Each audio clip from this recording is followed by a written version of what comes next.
My name is Rabbi Barry Kislowitz, and it's my pleasure to welcome you here for what is truly an historic evening. We ask that you take a moment now to silence all cell phones for the remainder of the evening.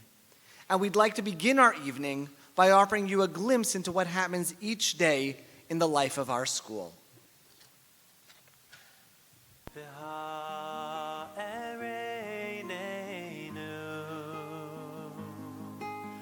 B'sai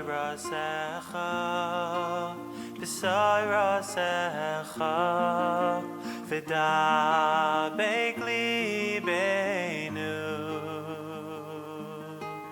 b'mitzvaysecha,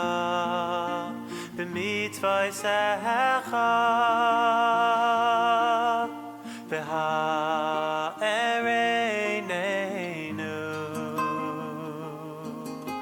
b'sai rasecha, v'dabek libeinu,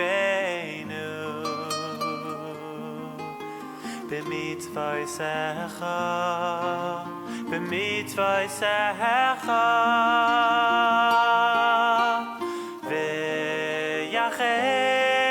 levaveinu, li'ahava u'yirah.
We ask that you now please rise and remain standing, as it is our honor and privilege to welcome Rabbi Lord Jonathan Sacks to our community.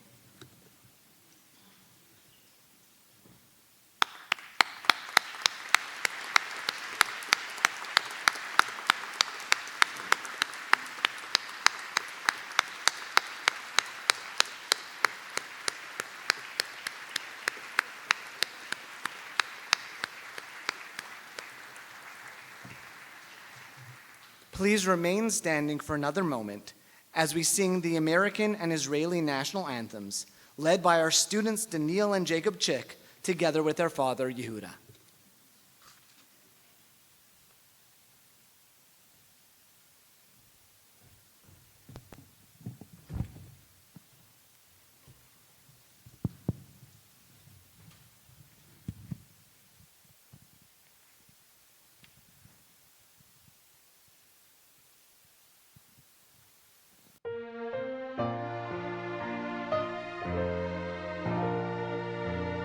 Oh, say, can you see by the dawn's early light what so proudly we hailed at the twilight's last gleaming, whose broad stripes and bright stars through the perilous fight o'er the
אני עוצר.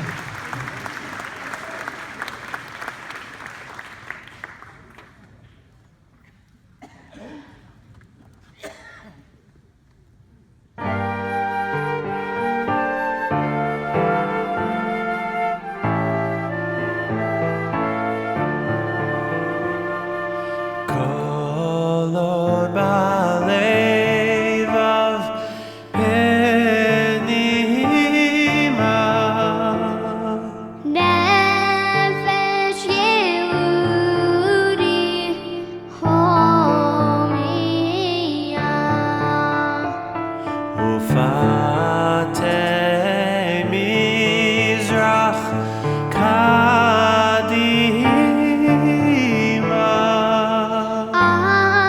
עין ציון צופיה עוד לא אבדה תקוותנו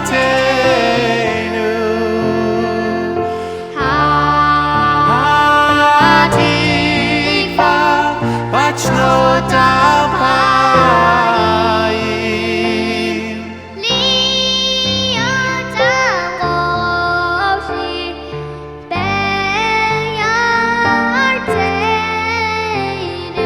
ארץ ציון וירושלים להיות עם חופשי בארצנו ארץ ציון וירושלים.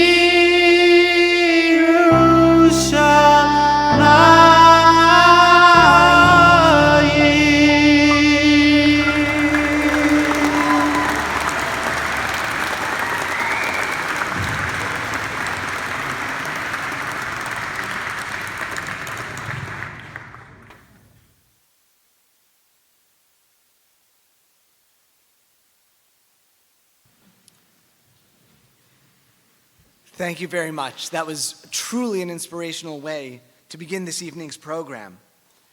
And in truth, seeing over 800 people here in this completely sold out crowd drives home what an amazing school community we have here. And our school could not exist but for the amazing Cleveland Jewish community in which we are all blessed to live. We know that our Jewish Federation is the backbone of this community. And therefore, it's our honor to continue this evening's program with greetings brought by our Federation's treasurer, Randy Korak.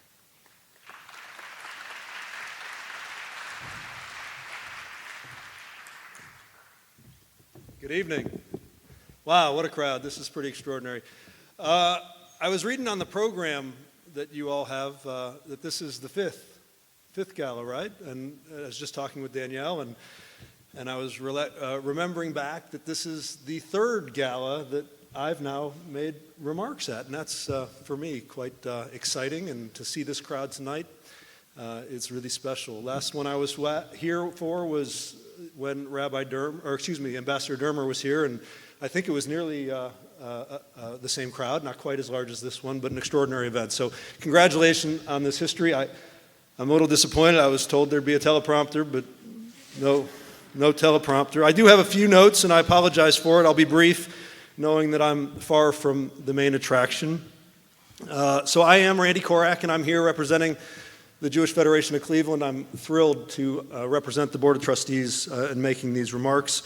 It's an extraordinary honor to, in some way, share the stage with Rabbi Lord Jonathan Sacks on your first visit to Cleveland. It's quite exciting for us as a community, and we're very grateful for your being here, and we're very much looking forward to hearing your words. So we, as a community, as a school, and as guests, are here to celebrate the achievement and accomplishments of this extraordinary school. Congratulations, Rabbi Kislowitz. Congratulations, my dear friend Jeffrey Wild, on all that you have done in building this institution and building this community. Both of your leadership and commitment to this school is extraordinary, and the impact on our greater community is extraordinary. Of course, you know better than I that both will be moving on to less green pastures, but new pastures nonetheless, professionally and civically. And I'm pleased to say, as you all know, that they're leaving the institution in a wonderful place. And leaving it would be, of course, the wrong term to suggest to Jeff. He's going nowhere. And those shoes that they leave empty will be filled, obviously, very successfully and effectively. Adam Weeder, another very close friend. I can't see Adam with the shining lights. There he is, but he will be a remarkable next president. And your new head of school, Rabbi Seth Linfield, I know will make a great impact on this school and continue the legacy created by Rabbi Kislowitz. So it's an extraordinary school, an extraordinary success story, an extraordinary building. Look at the group in this auditorium. It's almost equally full when the students of this school are playing in this gymnasium. So over 500 kids, students in this institution. When you moved into the building, that was more than 25% less than what there is today. You're in this building only a few years and you're already building upon it. It's an extraordinary accomplishment. You need to be commended. It's also extraordinary what you accomplish inside these walls for your students. It's a creative, innovative institution, and I give your faculty and your leadership extraordinary credit for that. You are building curriculum that is being copied across North America in the Jewish Day School movement, and the creativity in your high school in particular is extraordinary. Your mission, while focused on the success and growth of your students and the nurturing of their minds, never allows you to lose sight of your involvement and participation in the greater Cleveland Jewish community as well. Your engagement, your openness plays an extraordinarily important role in bridging and creating links between the Orthodox community and the broader Jewish community. It's these bridges that make our community strong, and we greatly appreciate your commitment to the future of Jewish Cleveland. In financial terms, the relationship between the Jewish Federation and the Fuchs Mizrachi School are not insignificant. They have history and they're deep. In fact, many of you may know this, but probably many do not. The Jewish Federation of Cleveland was the first federation in North America to make grants directly from its annual campaign to Jewish day schools. This year, the Federation's campaign allocated over $492,000 to the current school year, and the Jewish Education Center of Cleveland contributed another $145,000 to your budget. We're actually contemplating a few less dollars because you were able to retrieve all the balls from your rafters I saw before the event, so that's good news. But it's an extraordinary partnership. I'd be remiss if I didn't message on the extraordinary participation in our community of your students. They're active in so many parts of our work and in the greater community. Obviously, active campaigners in our high school division, an important cohort of tutors in our public education initiative, volunteers at JFSA and at Belfair, and active participants in programs like the Saltzman Youth Panel and in IC Next. I will conclude my remarks by thanking those that we all know are the most important members in this audience tonight, and that's the faculty. You do sacred work every day in nurturing the minds of our kids.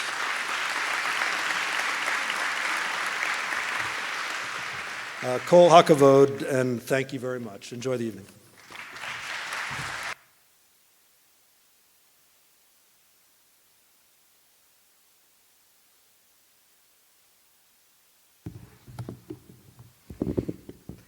Thank you, Randy, for those kind words, and thank you truly to the entire Federation for your ongoing partnership and support. Perhaps better than any school I've encountered, Fuchs Mizrachi does an amazing job of remembering that our students, our children, are at the heart of everything that we do. We work today so that they may benefit tomorrow. And it is therefore fitting for us to welcome to the stage one of the so many graduates who do us so proud. A 2010 FMS graduate who went on to learn in Midrashet Lindenbaum, earned her bachelor's degree in policy analysis and management at Cornell University, and who is currently forging a successful career in the health solutions practice at FTI Consulting in Washington, D.C. It is our pleasure to invite Rachel Sokoloff to the stage to share words on behalf of Mizrachi alumni.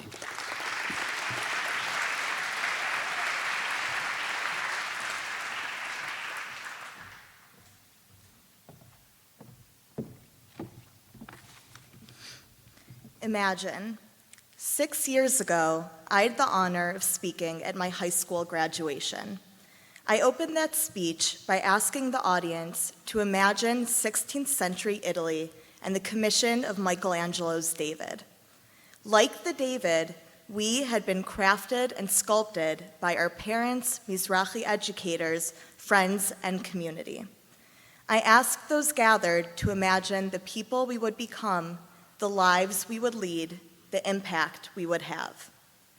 For the 15 years I attended Fuchs Mizrachi School, we were in the old building on Fenwick Road in University Heights.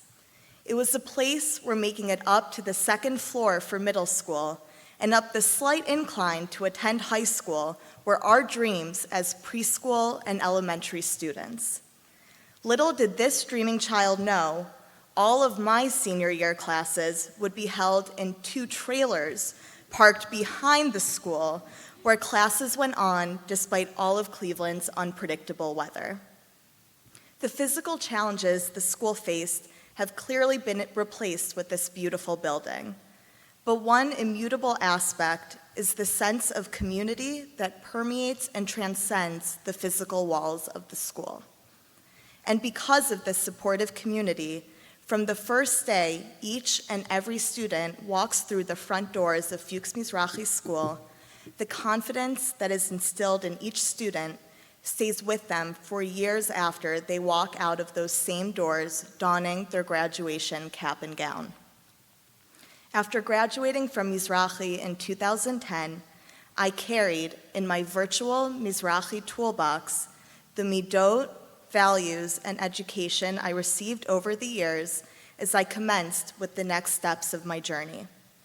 My toolbox and I have traveled through the Rova in the Old City of Jerusalem during my gap year in Israel, through the quadrangles of the Cornell University campus in Ithaca, New York, and through the halls of the United States Senate during my semester internship in Washington, D.C. My Mizrachi toolbox was even with me when I walked across the stage last May at my graduation from Cornell University. I am now living in Washington, D.C., where I work in big data healthcare consulting, and my Mizrachi toolbox is there with me every day, constantly supporting and guiding me. This same toolbox is carried by my classmates as they begin their careers at companies such as IBM and Fox News, as they pursue advanced degrees at Sotheby's and Parsons. It has traveled with them to pursue their dreams of working in the television industry and is with them as they teach the next generation. At Mizrachi, we learned how to be engaged, active members of the world while enriching our lives with meaning and Yiddishkeit. We learned how to interpret and understand a variety of Jewish and secular texts, from Gemara in Aramaic to Tanakh in Hebrew and Shakespeare in English. The skills that we acquired through these exercises have transferred into our ability to derive meaning and formulate our own interpretations about the intricacies and realities of our adult lives. The Talmud says, Al tikra'u lahem banaich ela bonaich. Don't call them your children, rather your builders.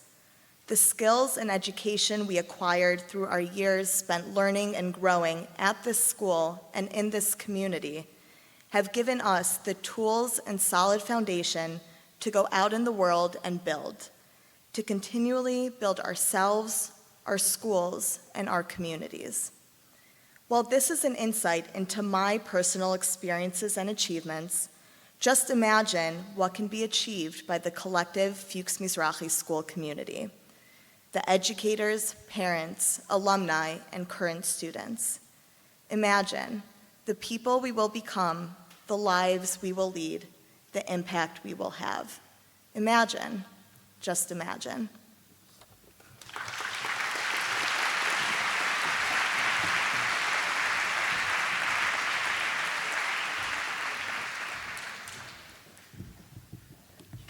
Thank you, Rachel. Having had the privilege of teaching you actually for the first time in your 7th grade Navi class, it is truly inspiring to see what you, like so many of our graduates, have accomplished at each stage of our life, and thus to imagine what can be accomplished by all of our graduates, both present and future. As Rachel just alluded in her speech, this is truly the little school that could. Allow me to explain. This coming Shabbat, we will read Parshat HaChodesh, the first national mitzvah in our history, in which God commands the Jewish people to mark the first new moon, Rosh Chodesh Nisan. Human technology has conquered many realms, but it will never control time, at least not in the conventional sense. And yet, from our inception, the Jewish people have solved what technology never could. We hold at our core the tradition of sanctifying time, marking a weekly Shabbat, and transforming regular days into Yamim Tovim, holidays imbued with sanctity. So too, at a momentous juncture such as this evening, it is appropriate for us to sanctify time by taking stock of our past, our present, and our future.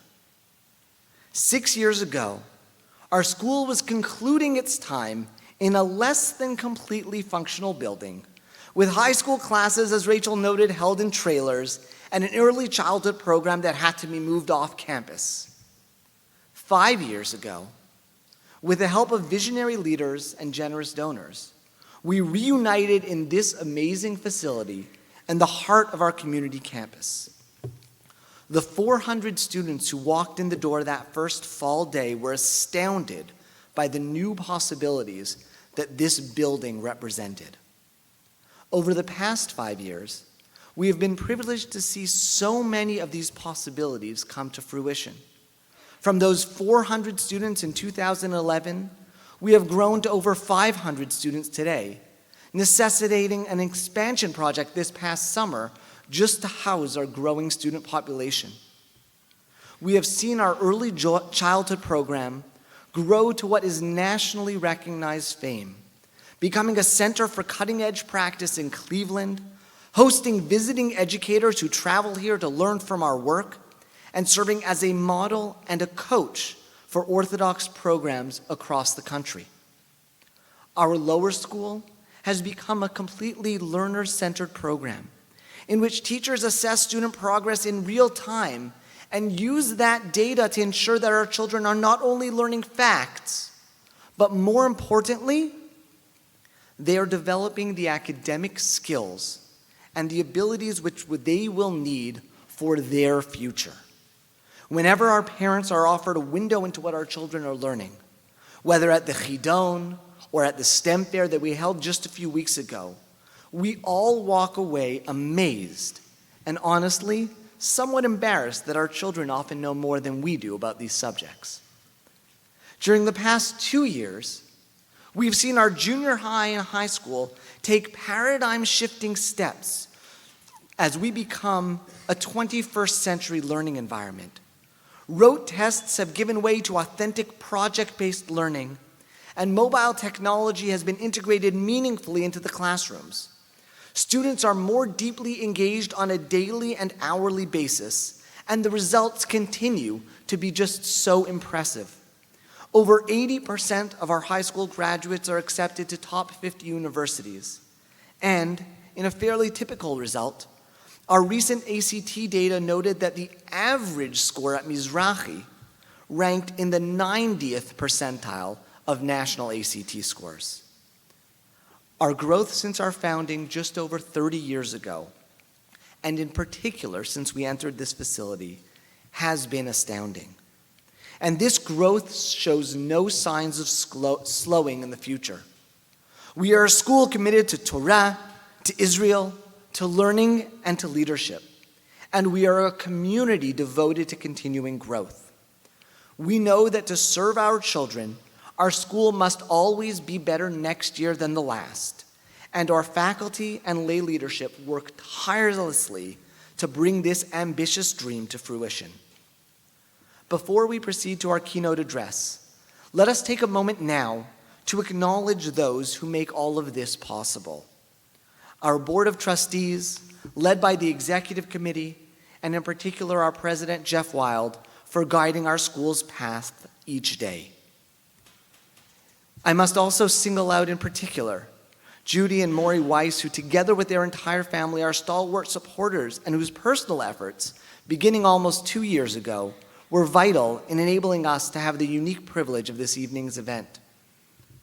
The success of this evening is due to the work of our Development Committee, the Gala Sponsorship Committee, the Gala Steering Committee and Gala Planning Committee, the members of all these committees who were listed on the closing slide that you saw earlier this evening, have devoted so many hours of hard work, arranging everything from sponsorships to the beautiful decor. And all of these were supported and led by our development director, Samantha Steinberg, and her staff, our trusted maintenance staff, and most of all, the staff and teachers who are the heart and soul of what this school gives our children every day. Please join me now in giving them all a well-deserved round of applause.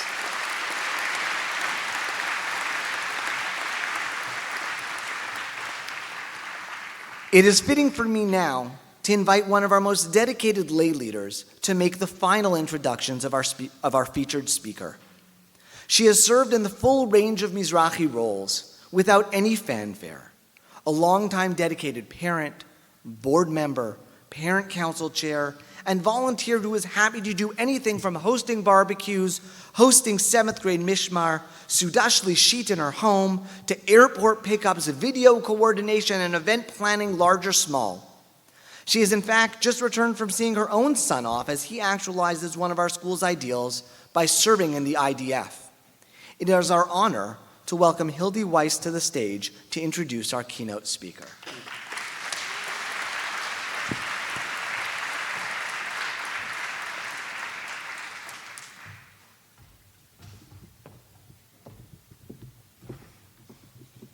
Tonight is truly an historic occasion. It is not every generation that witnesses the emergence of an acknowledged voice representing the Jewish people, and it is certainly not every community that is privileged to hear that voice in person and thus to be enriched and inspired. Hosting Rabbi Lord Jonathan Sacks here at this evening is a tribute to our school and our community's leadership and a unique privilege for us all. A global religious leader, philosopher, and best-selling author, Rabbi Sacks was recently named the winner of the 2016 Templeton Prize. Rabbi Sacks is currently the Ingeborg and Ira Rennert Global Distinguished Professor of Judaic Thought at New York University and the Kressel and Efrat Family University Professor of Jewish Thought at Yeshiva University. He is also Professor of Law, Ethics, and the Bible at King's College London. Previously, Rabbi Sacks served as Chief Rabbi of the United Hebrew Congregation of the Commonwealth for 22 years. On behalf of Fuchs Mizrachi School and all of us assembled here tonight, it gives me great pleasure to welcome to the stage Rabbi Sacks.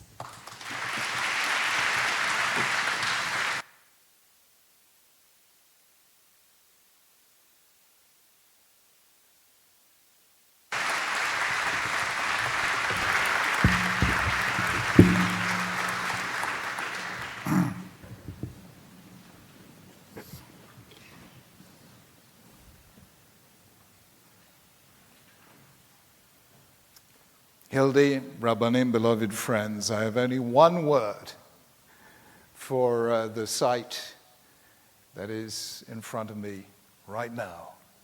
Wow. This is an extraordinary gathering. This is, Elena, my first time in Cleveland. We thank you for the incredible welcome. We thank you for the clouds, the cold, the wind, and the rain. It makes us feel very much at home. And we know that in the cold, the wind, and the rain of a cold Cleveland day, nothing is as warm as a Jewish heart and a Jewish school. And you have a Jewish school of which to be absolutely proud. Friends, I confess my ignorance about Cleveland, because until this afternoon, I had never heard of LeBron James. But now I know that LeBron James is to basketball what Fuchs Mizrachi is to Jewish education.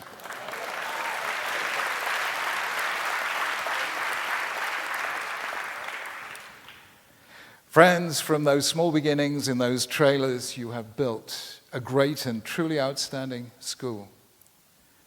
Your head of school, Rabbi Barry Kislowitz, who has just written, it will be out after Pesach, a most beautiful book about Jewish parenting, is a remarkable, gifted, and sensitive and able Jewish educator by whom you are blessed.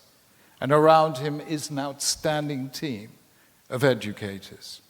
I pay tribute to all of you who have supported the school, to the individuals, the charities, and above all, the wonderful support given by the Federation to building a school of which any community in the world would be proud. But above all, I commend the children of this school who have absorbed and inhaled its atmosphere and are going to go on to give you pride. Think about it. The Mesopotamians built ziggurats. The Egyptians built pyramids. The Greeks built the Parthenon. The Romans built the Colosseum. Jews built schools. And that is why Mesopotamia, ancient Egypt, Greece of classical antiquity, and the Roman Empire are no more. And we can still stand and sing Am Yisrael Chai. I have to tell you that Jewish schools and Jewish day school education is a particular passion of mine. And we had an enormous, enormous privilege in Britain to share this passion with some wonderful people. Elaine and I, many years ago, this must be almost 25 years ago, had our first invitation from the Prime Minister, John Major, to join him and his wife Norma at their country home like your Camp David, it's called Checkers, for lunch on one Sunday. This, I thought, we've joined the Heuchefenster.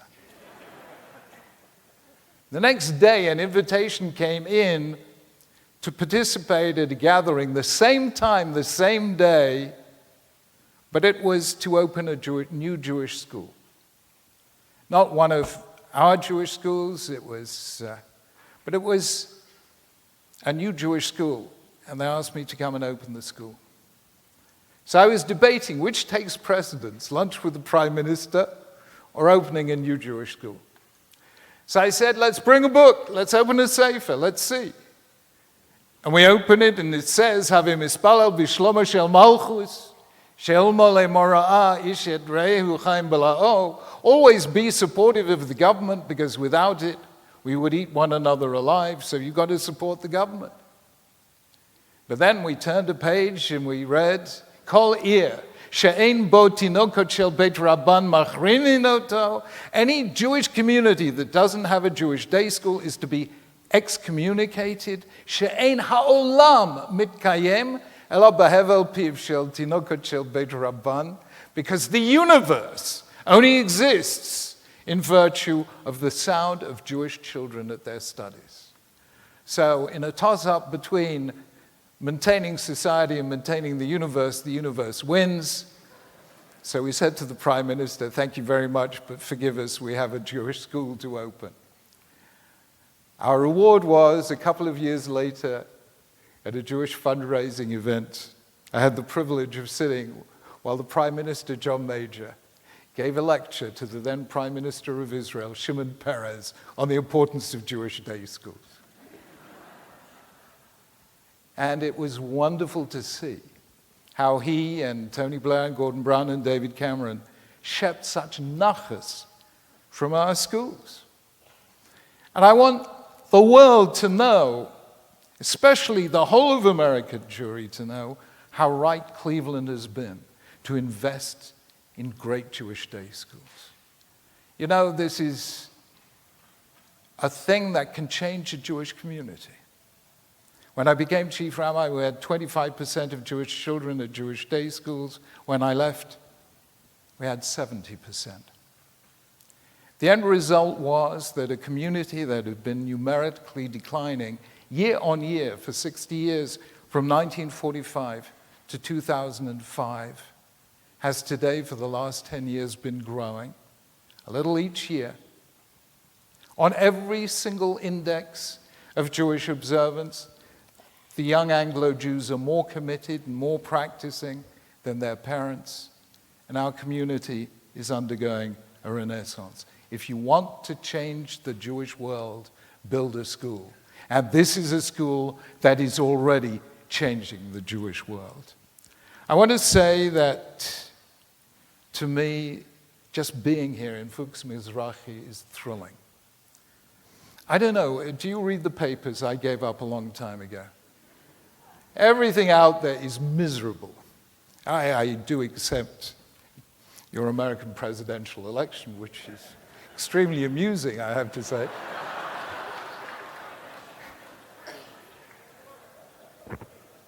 But I always say to people, if you ever feel depressed about the state of the world, go and visit a Jewish day school, and you will see one of the great miracles of our time, the world's oldest faith, becoming young again in the faces of our children. And of course, Rachel was entirely right to remind us, Al tikra banayach ela bonayach, call them not your children, but your builders. Your children will be the builders of the Jewish future. And looking at this school and those children, that future is smiling. I salute you, congratulate you, and wish you success in the years to come. Amen.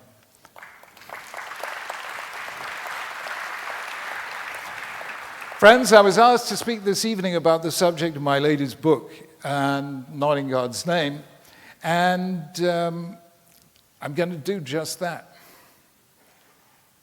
But I begin with a little story because the book is quite serious.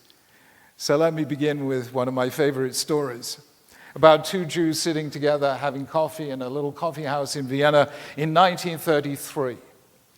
One of them is reading the local Jewish newspaper, the other one is reading the notoriously anti-Semitic rag Der Stürmer. The first says to the second, "How can you read that rag? It's anti-Semitic, it's terrible, it's awful, how can you read it?" And the second one, smiling, says to the first, "You're reading the Jewish newspaper. What does it say?" The Jews are arguing, they're quarreling, they're dividing, they're assimilating. When I read my newspaper, what do I read? The Jews control the banks, the Jews control the media, the Jews control the world. He said, if you want the good news about the Jewish people, always read the anti-Semites.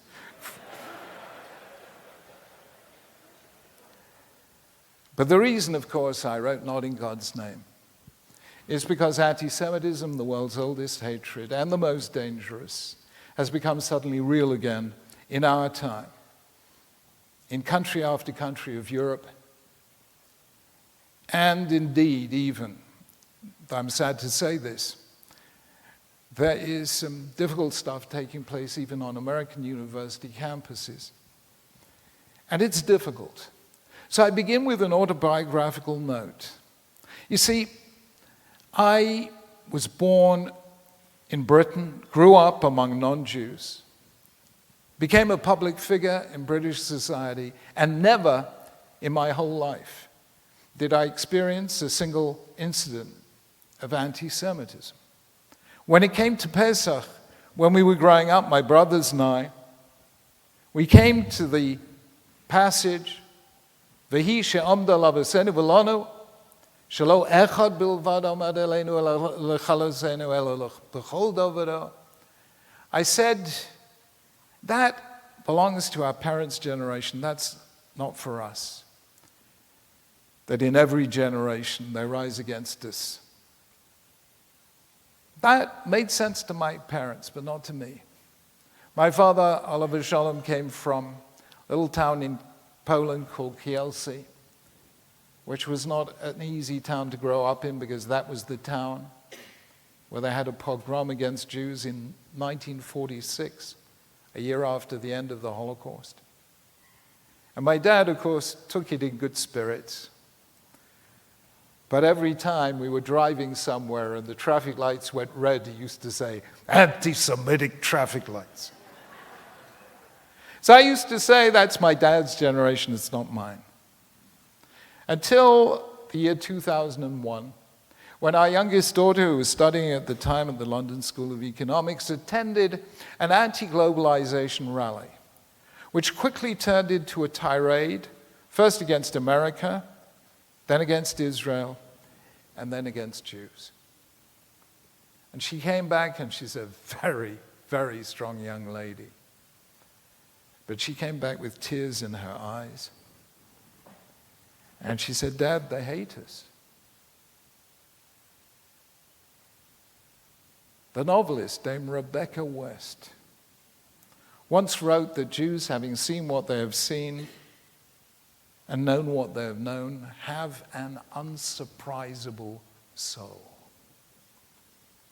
At that moment, I discovered I had a surprisable soul.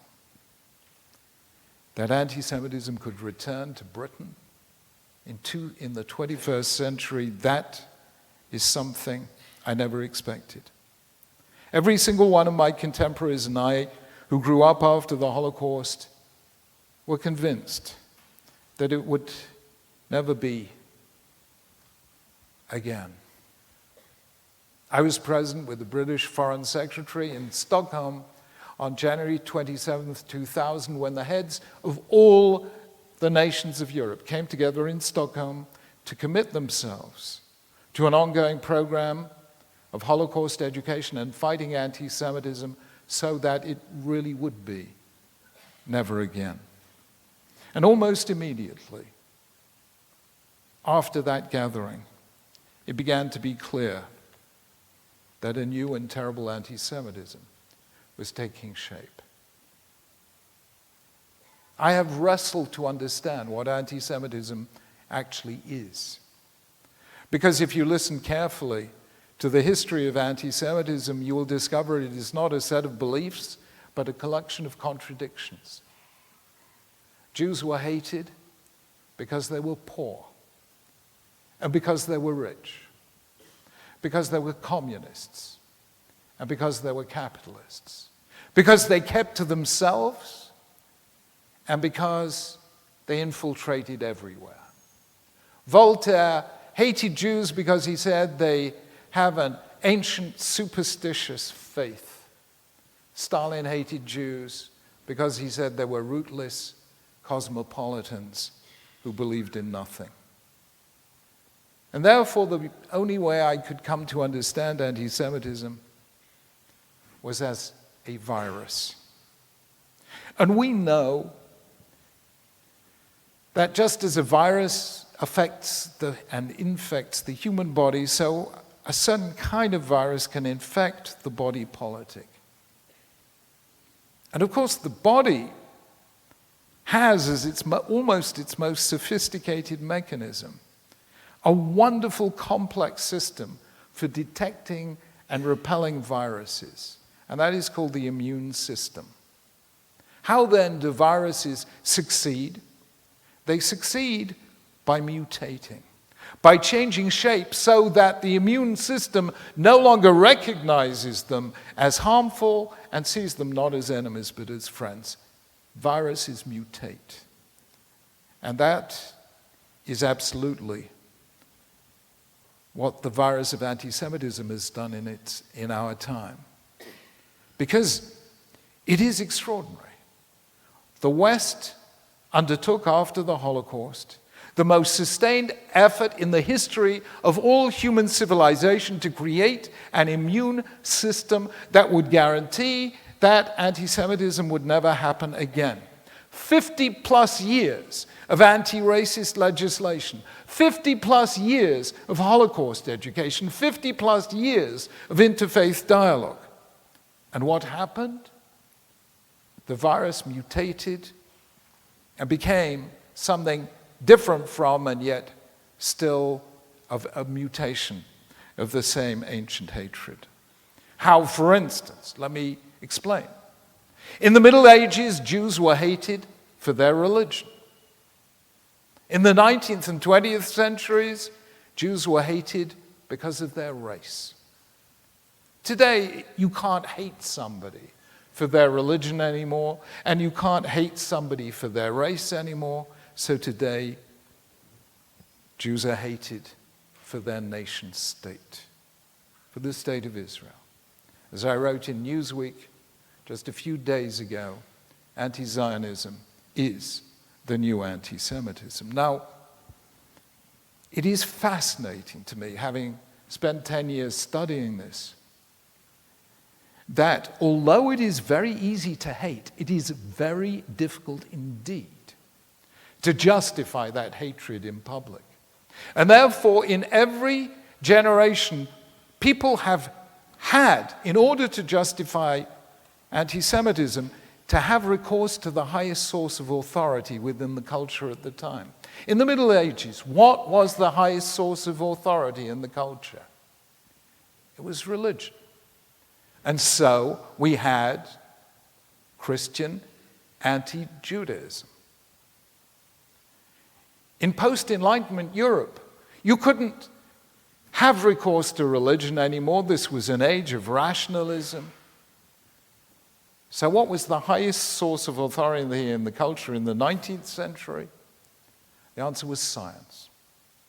And so you had racial anti-Semitism justified on the basis of two disciplines that were thought at the time to be sciences. Number one was called the scientific study of race, a mix of anthropology and biology, and a second science or pseudoscience called social Darwinism, which said that just as in nature, so in history, the strong survive by eliminating the weak. After Hiroshima, science was no longer the highest source of authority in the culture because people realized that it had given us the possibility of, God forbid, destroying life on earth.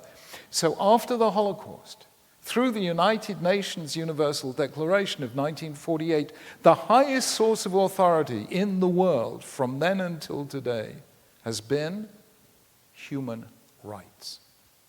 And therefore, every attack on Jews and on Israel has to be justified not in the language of religion, not in the language of race, but in the language of human rights. And that happened 10 days before 9/11 in the notorious United Nations Conference Against Racism in Durban in the late August 2001, in which, in the parallel sessions of the NGOs, Israel was accused of the 5 cardinal sins against human rights: racism, apartheid, crimes against humanity, ethnic cleansing, and attempted genocide. I have to tell you that this is quite challenging. I give you an example. Every year in Britain, do you have it here on National Holocaust Memorial Day on January 27th? It's a big thing in Britain. So each year we do this. It's a general thing for the general public in a different city, and we have a different theme each year. So in 2003, the National Holocaust Memorial Day was held in Edinburgh in Scotland, and it was beginning at 7:30 at night. And at 6 o'clock, just an hour and a half before it began, I was live on BBC News, and I'm expecting, why is this year different from other years? Why are you in Edinburgh? What's the theme? This is the first question I get asked live on BBC 6 o'clock news. Tell me, Chief Rabbi, what do you have to say to the Muslim Council of Britain, who are boycotting this year's Holocaust Memorial Day because it fails to take account of the ongoing genocide of the Palestinians by the State of Israel? This is quite a good question to be asked on the BBC Live. I give you my answer without hesitation. I said the Holocaust began with the abuse of language, and you have just given us a supreme example of that. I have never seen an interviewer back off faster. But the fact is, that is what has happened. So the entire weight of that immune system that was set up by the West to protect against anti-Semitism is today being used by anti-Semites to attack the Jewish state, and it goes like this.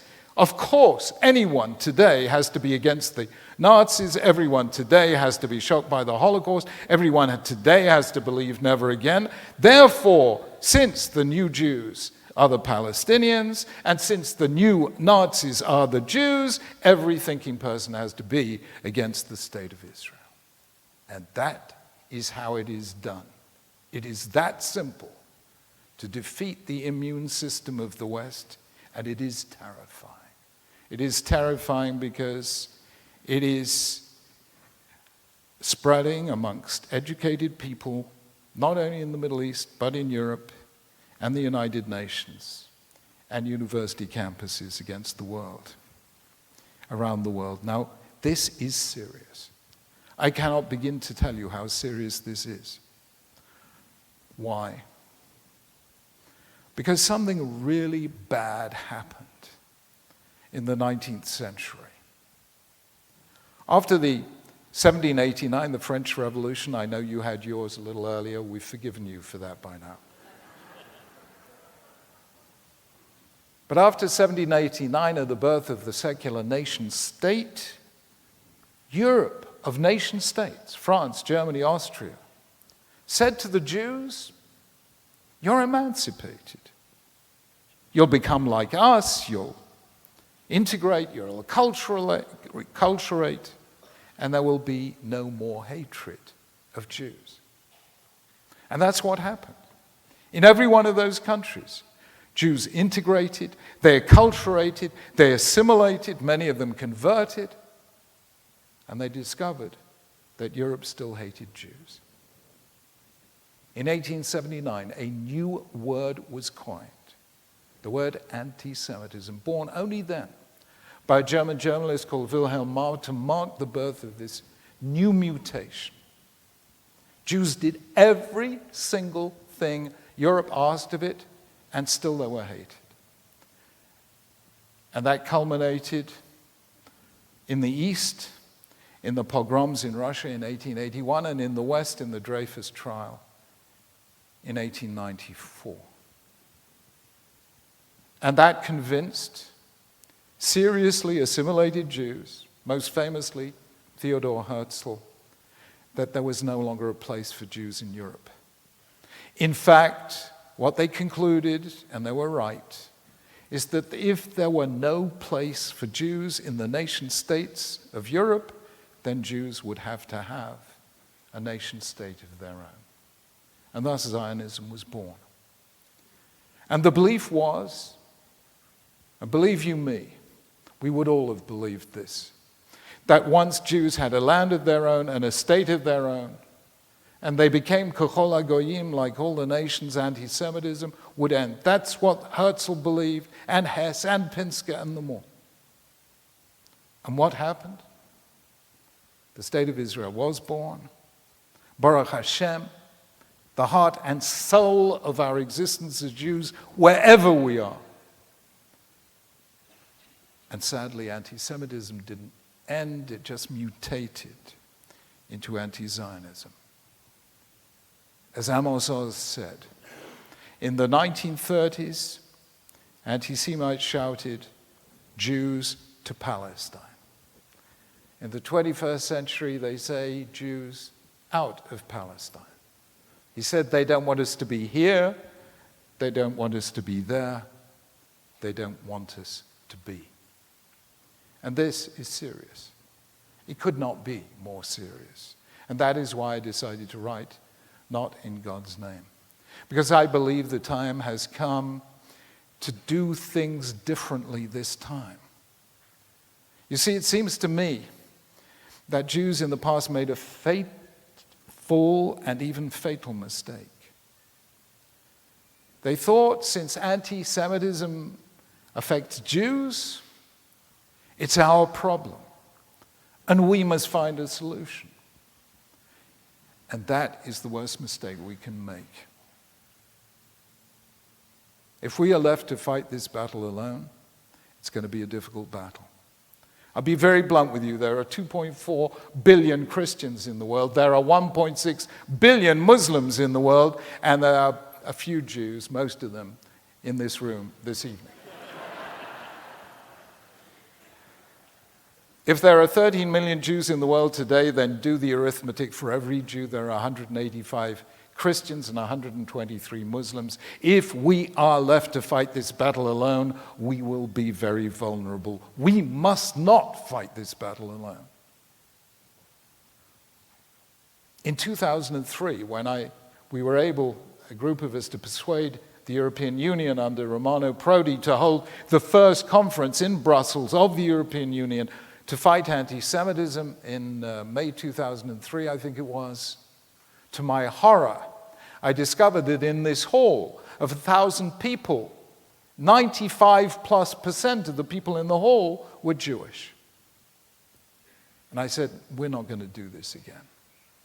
We don't need to persuade Jews there's a problem of anti-Semitism. We need to persuade the people who lead the countries that produce the anti-Semitism. And so I got up and said as follows: Jews must not be left to fight anti-Semitism alone. The victim cannot cure the crime. The hated cannot cure the hate. I fight for the right of Christians throughout the world, and I've done so all along, to live their faith without fear. But I need you Christians to fight for the right of my people anywhere in the world to live their faith without fear. In 2002, when I began to see anti-Semitism emerge in Britain, I took a decision that I would lead the fight in Britain against Islamophobia. But I said, I need you Muslims to stand with me in the fight against Judeophobia. And we succeeded. We succeeded to the extent that in Britain, the fight against anti-Semitism from that day to this has been led by non-Jews. And I salute the three people who have led that fight without fear and without compromise and without equivocation. Tony Blair, Gordon Brown, David Cameron. They have stood up and said, we will never let Jews have to fight this hatred alone. We will lead the fight. And that is how it's got to be. We have enemies in this world, but we also have friends. Really, really good and outstanding friends. And we would have more if we went out and made those friends. So, the result is that things have developed to a point where, for the first time in history, we really do not have to stand alone on this one. Because the truth is, it is not only we who are affected. As I argue again and again and again, in the Middle East, it isn't just Jews who are under threat. Every single Christian community in the Middle East, except the Christian community in Israel, is under threat. In Iraq, 15 years ago, there were 1.5 million Christians. Today, a handful. In Mosul, the second city of Iraq, one of the oldest Christian communities in the world, in 2014, when ISIS came in, they took some Christians and beheaded and crucified and butchered them, and today there are no Christians in Mosul. In Afghanistan, in 2010, the last church was burned to the ground. In Syria, all the Christians have fled, 800,000 from Aleppo alone. In Egypt, 5 million Coptic Christians living under fear. They had their Kristallnacht in 2013.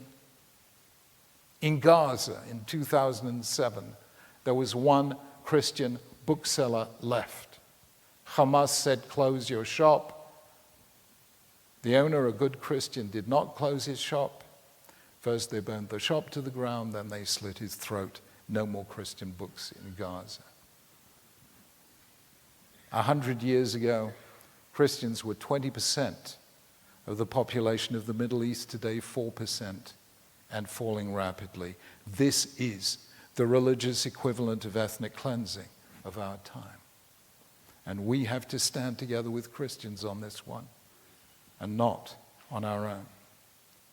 But don't forget, who actually are the primary victims of ISIS, Al-Qaeda, Boko Haram, Al-Shabaab, Al-Nusra, Islamic Jihad, and all the rest? Most of their victims are their fellow Muslims across the Sunni-Shia divide, or the moderate-extreme divide, or the tribal divide. There are horrendous humanitarian catastrophes happening in the Middle East, and they are growing month by month and year by year. Between the Sunni radicals of ISIS and Al-Qaeda and an Iran bankrolling Hamas and Hezbollah, an Iran that, with the consent of the world, in 10 years' time, will be a nuclear power. Meanwhile, Russia is running rampage in Syria, or has been until recently, and the resulting humanitarian catastrophe is overwhelming Europe.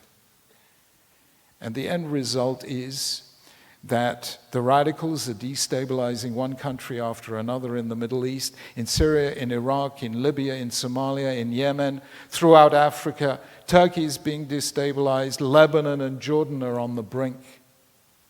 And it is Muslims who are suffering.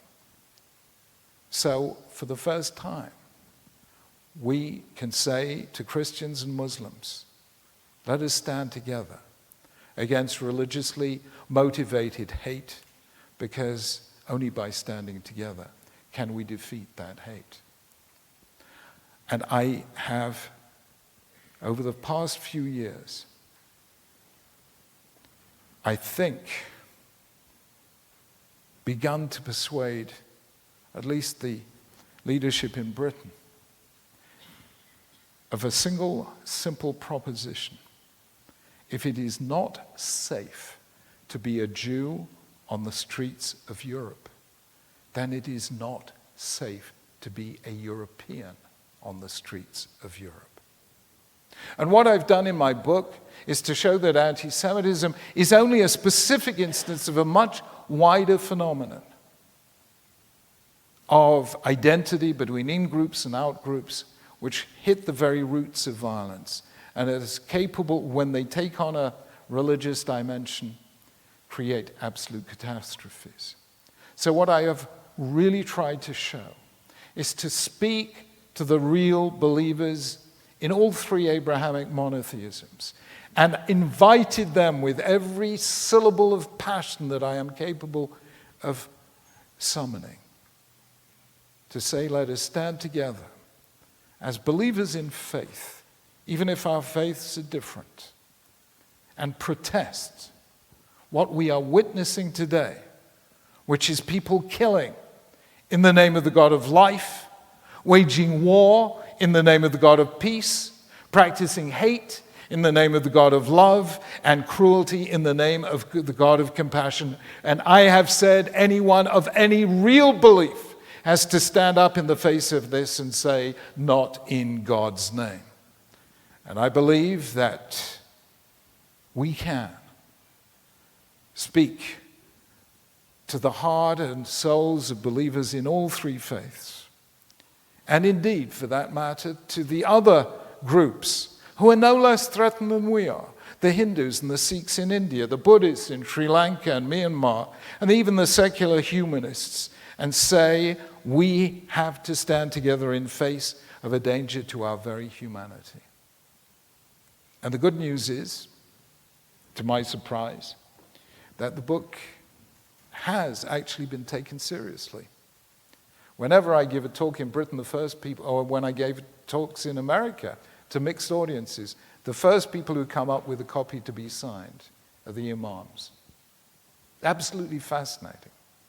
Because they recognize here is a voice for the religion, for the religious moderation that they are hungering for and that they do not always hear from their own religious leaders. And I have to say the response of Christians in Britain, in Europe, and in America has been terrific.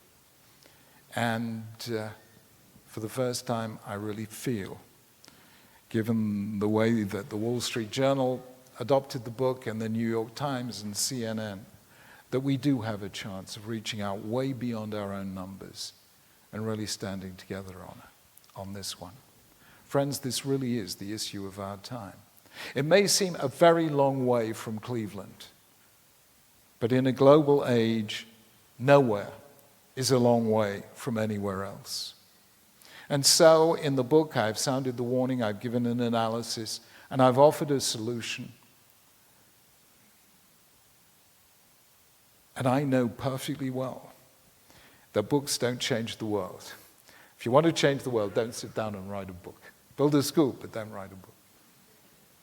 But sometimes, if you say things in a certain way, you do begin to recruit to the cause young people, young Jews, young Christians, young Muslims, who know this is not the true path of religious faith. This is not the true way of the God of Abraham. This is not the kind of faith that they aspire to. And I have to say that those young leaders will go out and constitute a different voice and hopefully a different kind of leadership that will build a better world. Friends, the truth is that our message, the Jewish message, is one that the world needs to hear today.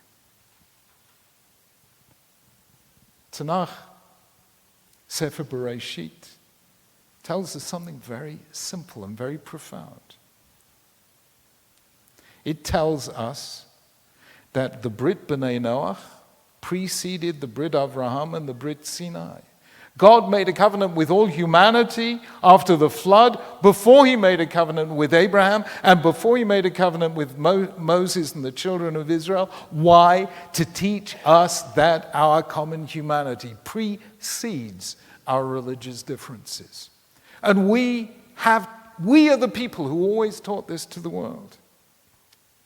And I think for the first time today, Judaism is resonating not only with Jews, but with everyone who knows that the world's great religions are drifting badly off course to the danger of us all.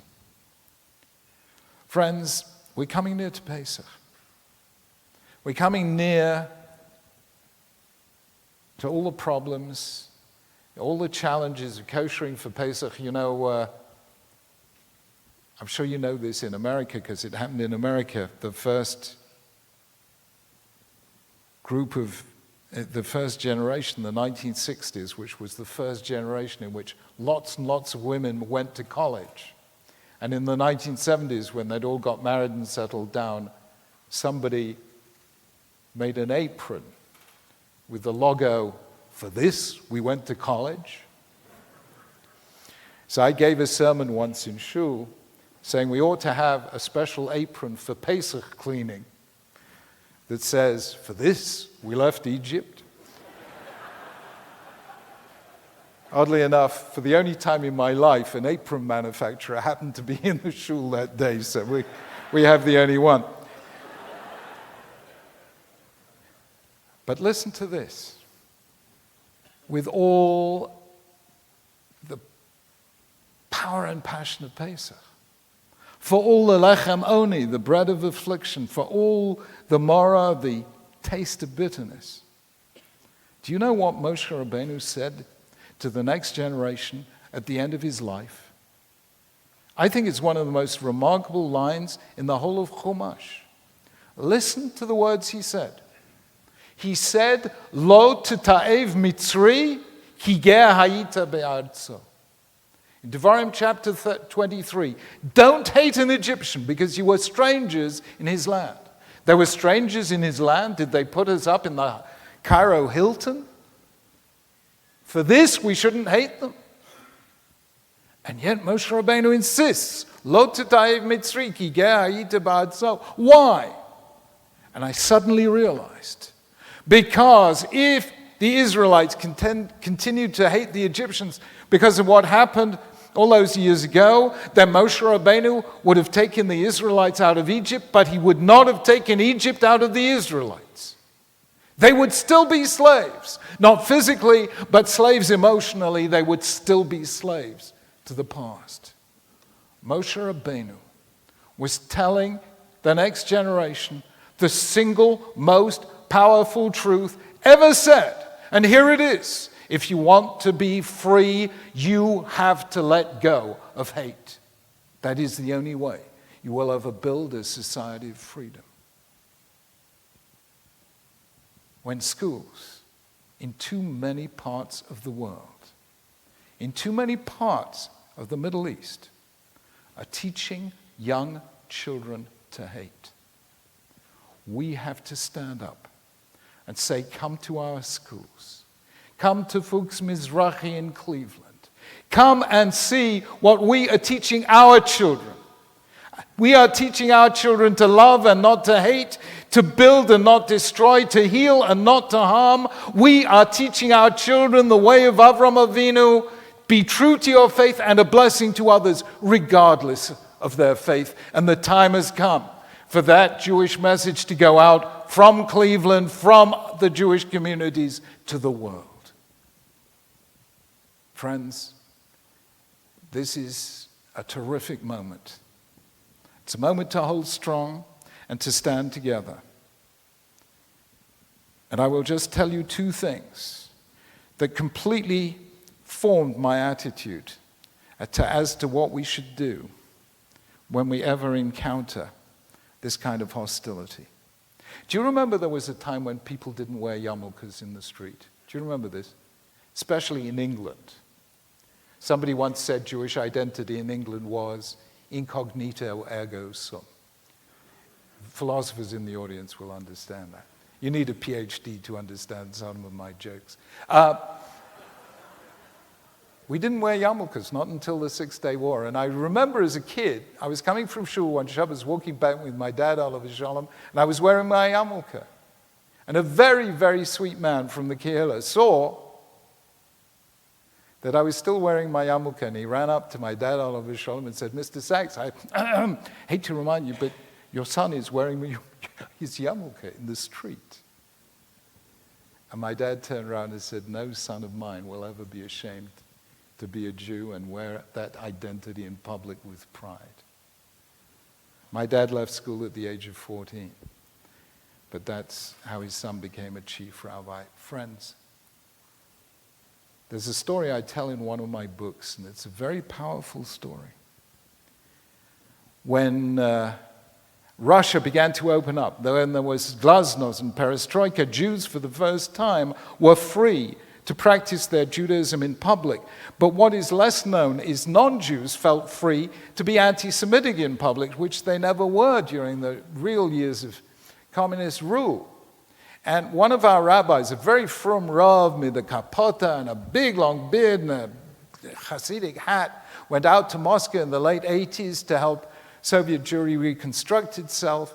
And after a couple of months, he told me this story. He said a young Jewish woman, a Russian young lady, came to see him in a state of great distress. And she said to him, Rabbi, all these years I never spoke about being Jewish and nobody ever commented about being Jewish. But now when I walk in the street, people shout at me and they say, Žid, Žid, Jew, Jew.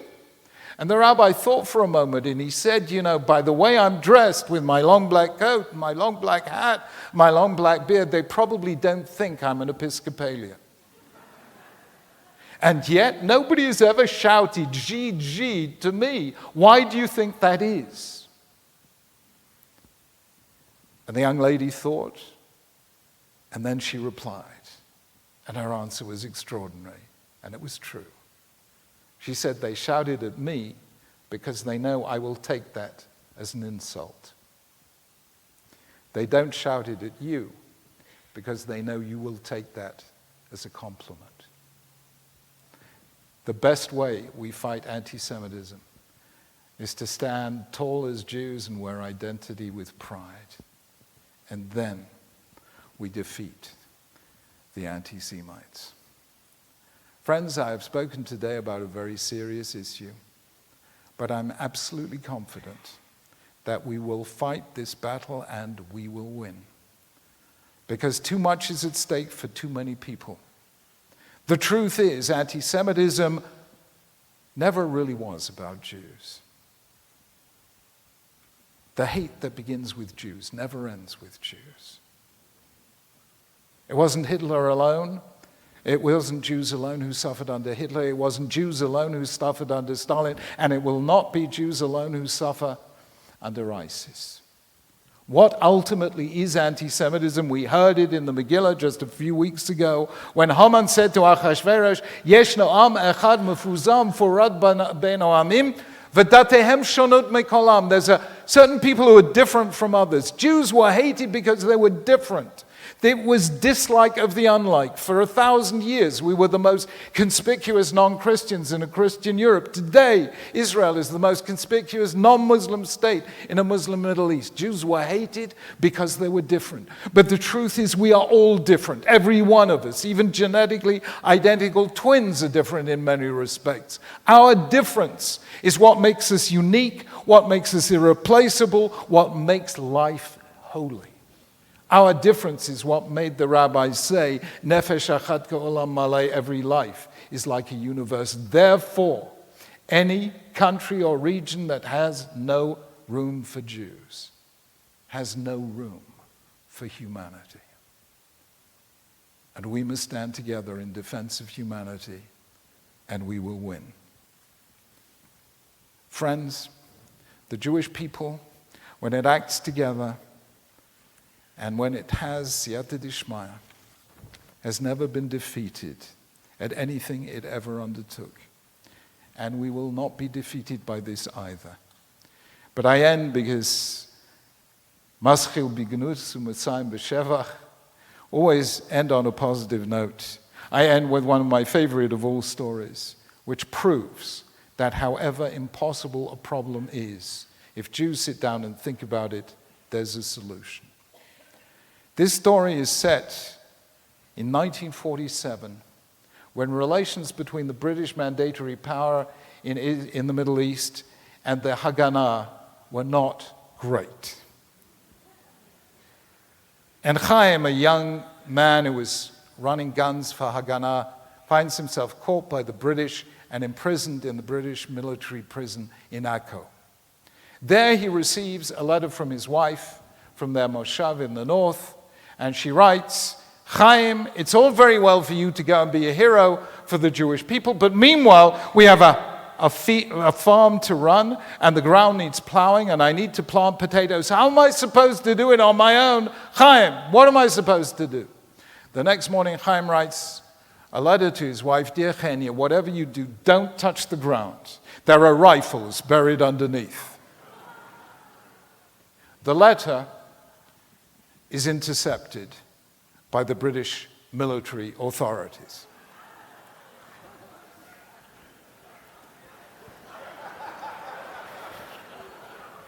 The next morning, the entire farm is overrun by British soldiers.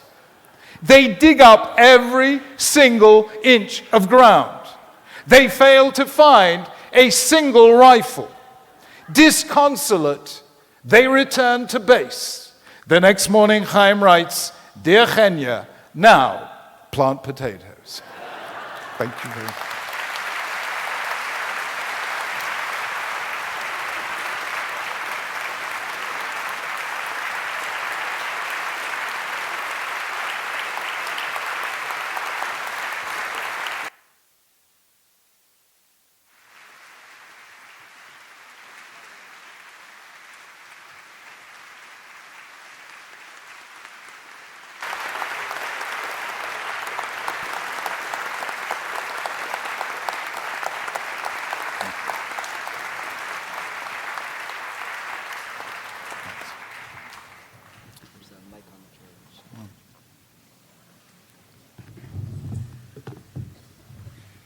Thank you, Rabbi Sacks, for those inspiring and powerful words.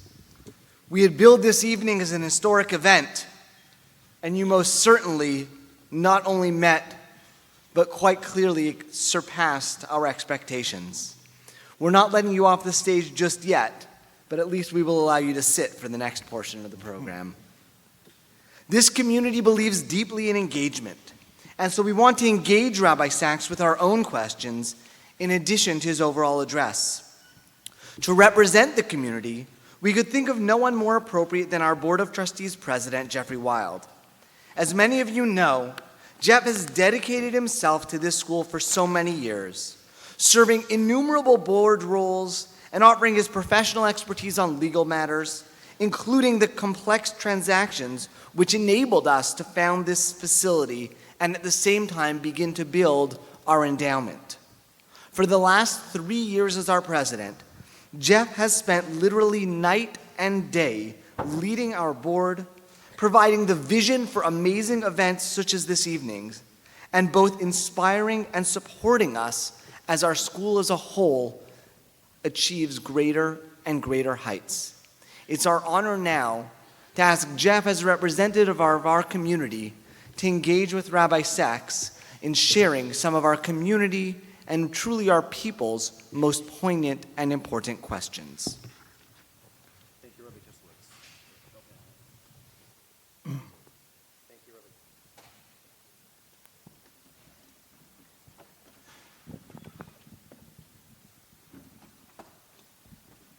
Does the microphone work? Testing. Thank you, Rabbi Kislowitz. And Rabbi Sacks, on behalf of the entire community, thank you so much for being here. You have been an inspiration to all of us.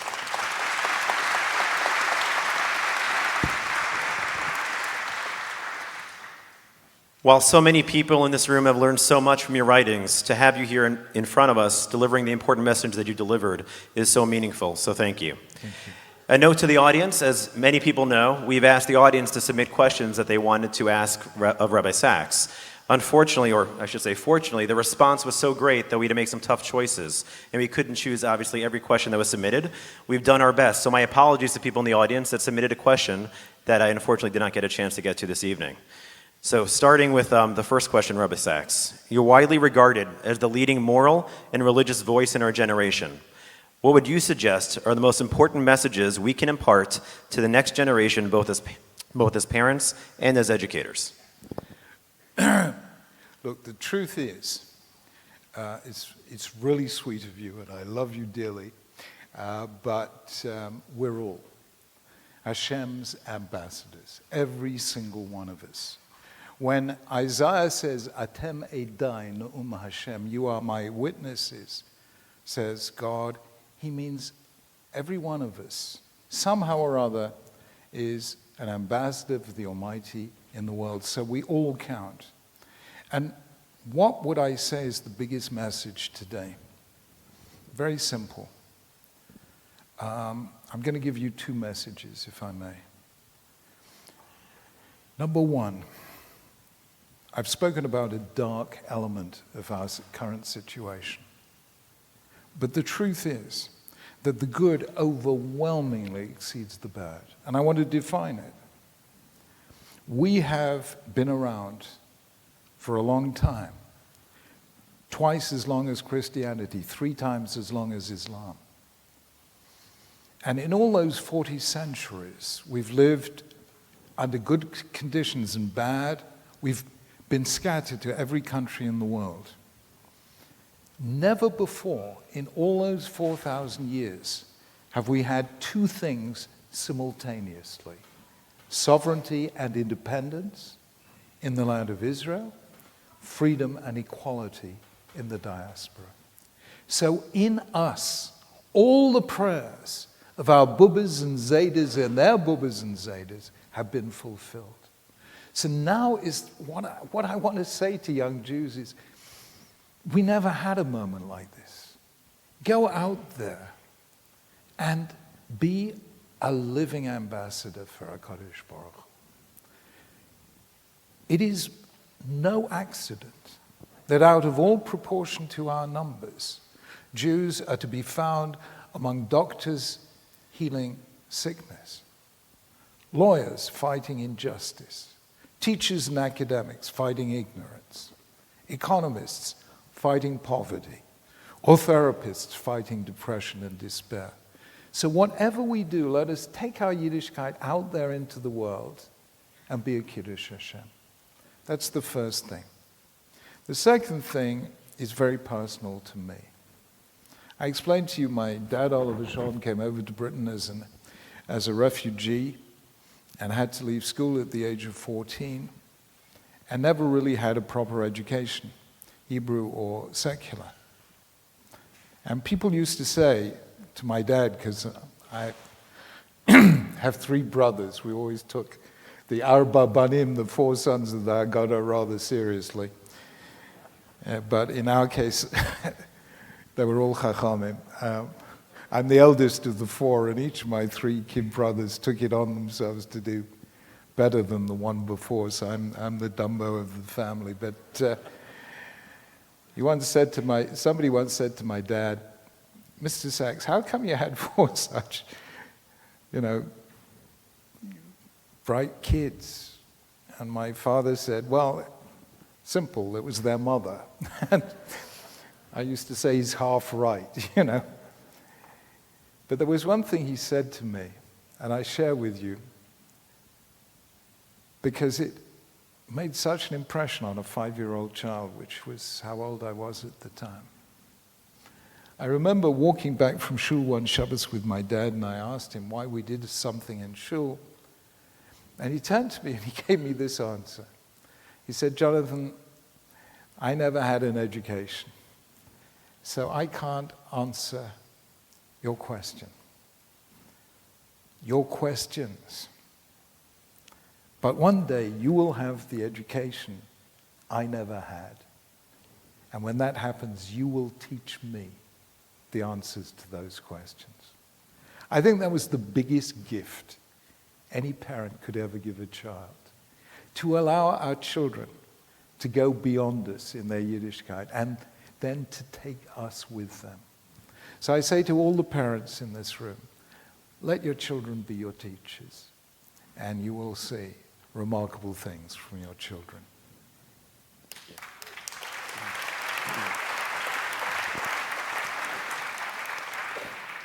The next question turns to your recent travels around our country over the past couple of years.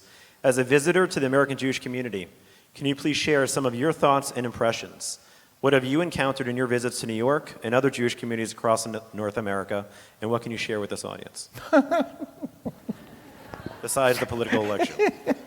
I have to tell you, it's big, isn't it? America's big. If you come from England, where you go from one end to the other in a few hours, America's very big.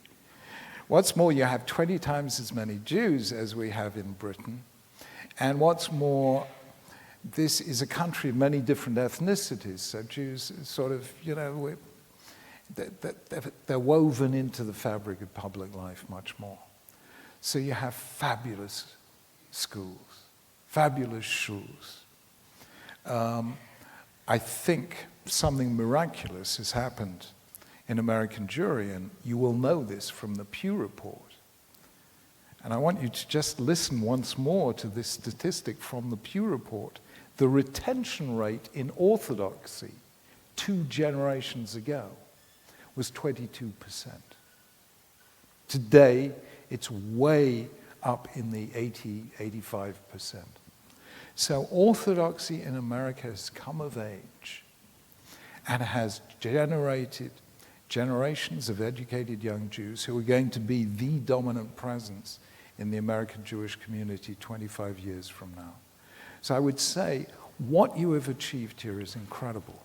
You also have remarkable organizations, Federation, UJA Federation, APAC, ADL. There's not an organization in the world like APAC.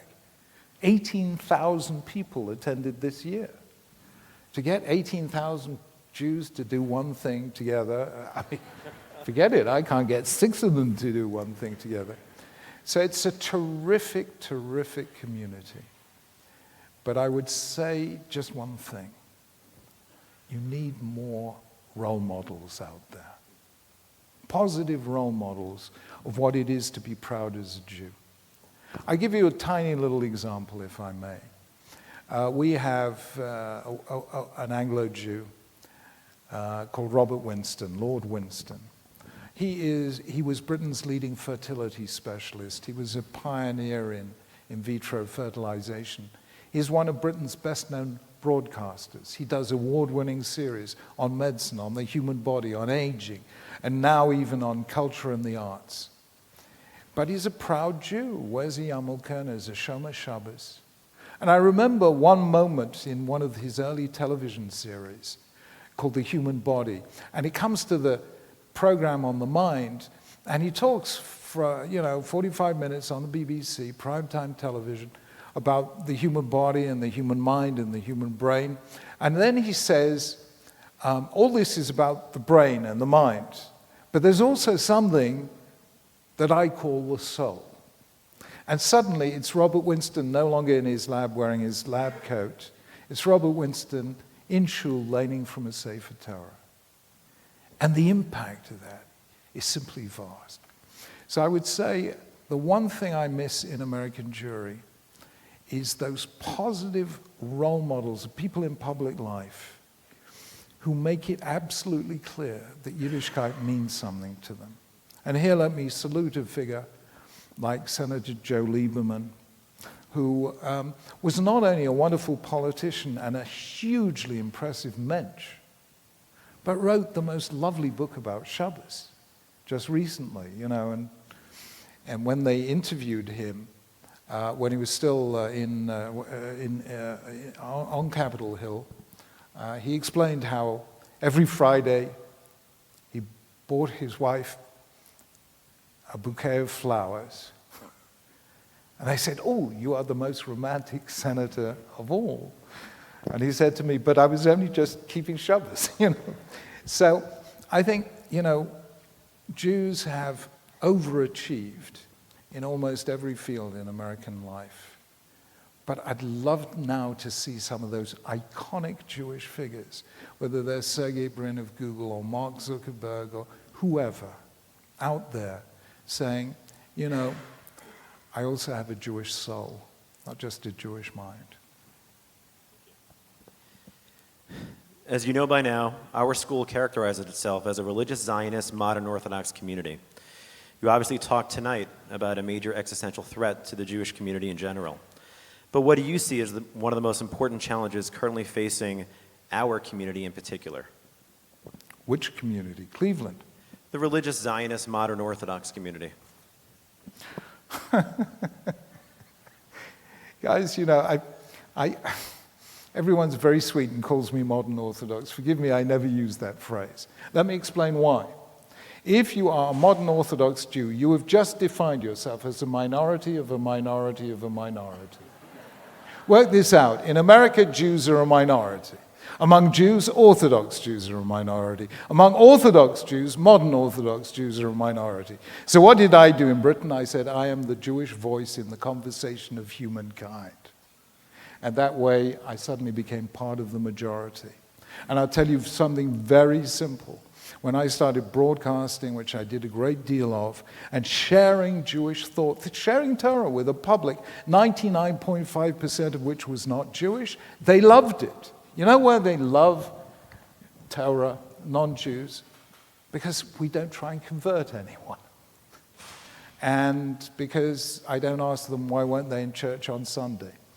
So I shared this with the public, and curious things began to happen, which was, for instance, I had this technical problem of how to be Makarev Jews who never come to shul. So I did a lot of broadcasting on the BBC, on the morning main news program. And something odd used to happen. So a Jew would come into his office, let's say he's a lawyer, and let's say he never goes to shul. He'd come in the morning, and his non-Jewish legal colleague in the office next to him would come in and say, "We heard your rabbi on the radio this morning. He was quite good." We turned the whole British public into a Kirov organization for the Jewish community. So what I would say is the biggest challenge facing the modern Orthodox religious Zionist community is its self-definition as a minority. For heaven's sake, if we believe in Am Yisrael, and we believe in Medinat Yisrael, and we believe in Torat Yisrael, let us share our Yiddishkeit with every single Jew, and let us go out to them with love. Thank you. As the hour is drawing late, we have time for one more question. We are preparing to welcome Chodesh Nisan, the Shabbat, and Pesach is on all of our minds. Other than reading your Haggadah, of course, what is the best way modern Jews can prepare for a meaningful and spiritual Pesach? Well, listen, you can buy my Pesach Machzor.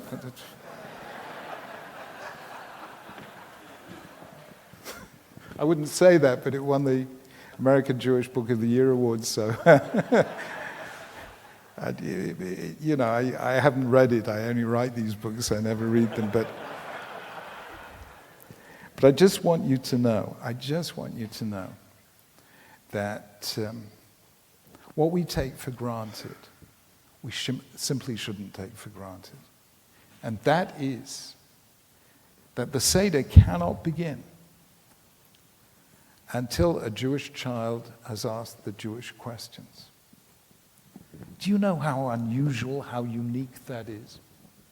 The noble citizens of Athens sentenced Socrates to death for corrupting the young. And do you know what Socrates taught young people? He taught them to ask questions. That's called the Socratic method. So what the Athenians, the great Athens, regarded as a crime, we regard as the most fundamental human duty. And to be a Jewish parent is to teach your children not to be afraid to ask questions. And the worst thing to be is mishe'enu yoder lishol.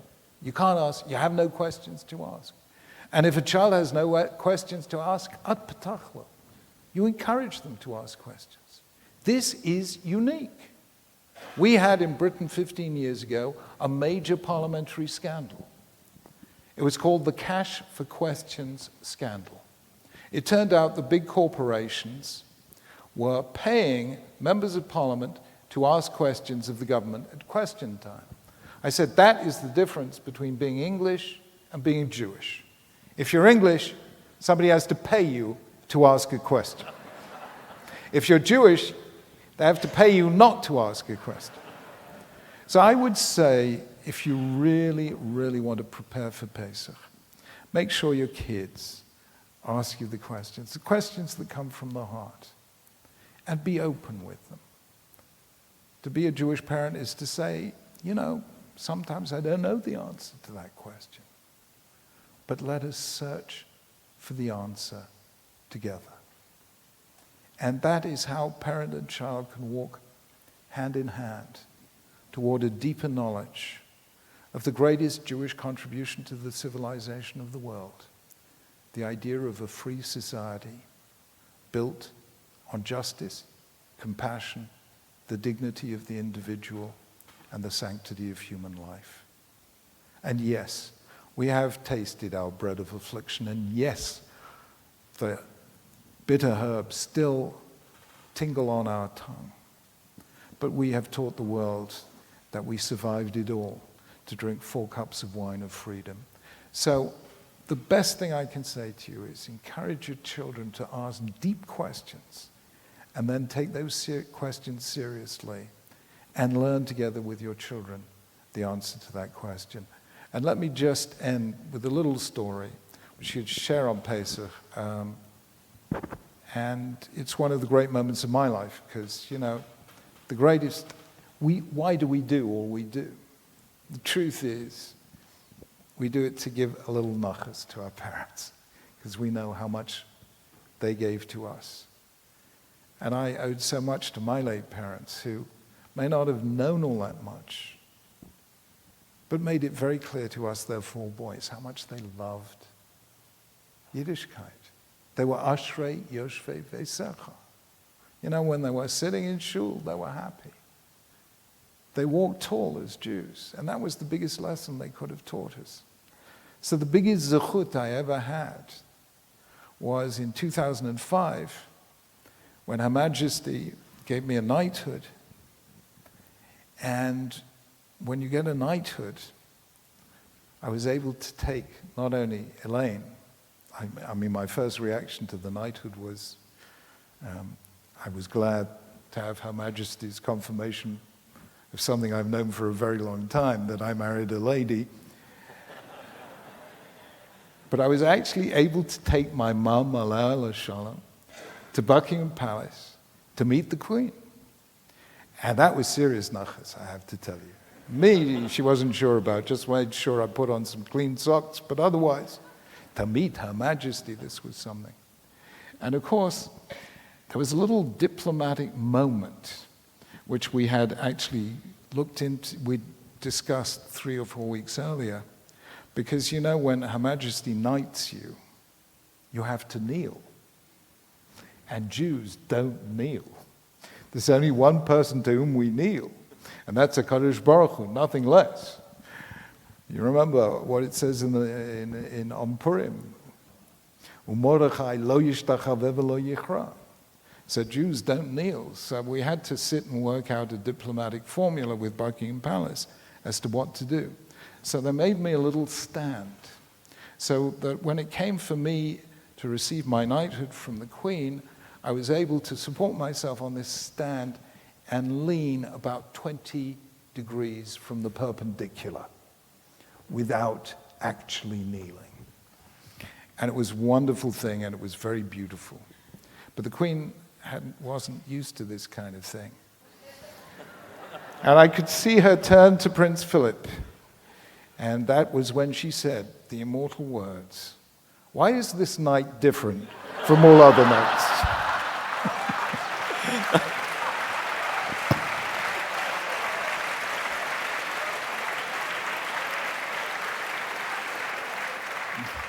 That is a great story to end with. On behalf of the community again, thank you for a very special night.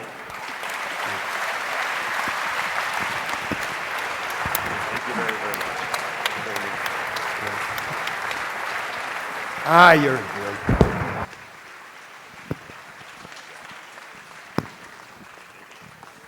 This concludes our formal program. Please join us for tea and dessert in the cafeteria. There will be a minyan for Mariv in 10 minutes in the lower school library. Thank you all.